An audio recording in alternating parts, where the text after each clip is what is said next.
మీకు గుర్తుందా ఆ రోజు మీరు సంక్రాంతికి వస్తున్న ఈవెంట్లో చెప్పారు, నేను ఒక యాంగిల్లో చూస్తే త్రిష మాదిరి ఉన్నాను అని. అది నేనే.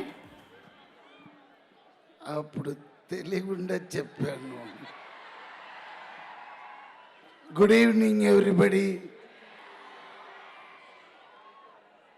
రాజా సాబ్ వచ్చేసారు. ఆయన అనదర్ 2 minutes లోపల వచ్చేస్తారు. ఈ సినిమా గురించి చెప్పాలంటే ముందుగా నేను ఒక మనిషికి థ్యాంక్స్ చెప్పాలి.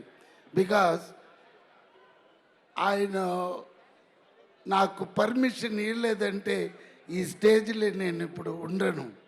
అది ఎవరంటే బీస్ట్ సినిమా తీసిన నెల్సన్ అండ్ తలపతి విజయ్ గారు. ఎస్, విజయ్ గారు ఇచ్చిన ఆ ఒక డైలాగ్ పర్మిషన్లో నేను ఇప్పుడు ఇక్కడ ఉన్నాను. ఎవర్రా నువ్వు, ఇంత స్మార్ట్. అది ఒక్క డైలాగ్ అండి.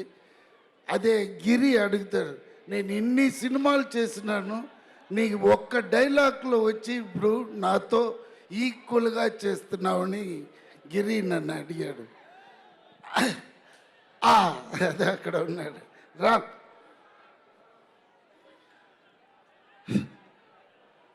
సో ఈ సినిమాలో చేసిన నేను ఒక్కరోజు 2 రోజు కాదండి, టోటల్లీ 55 days నేను ఈ సినిమాలో యాక్ట్ చేశాను.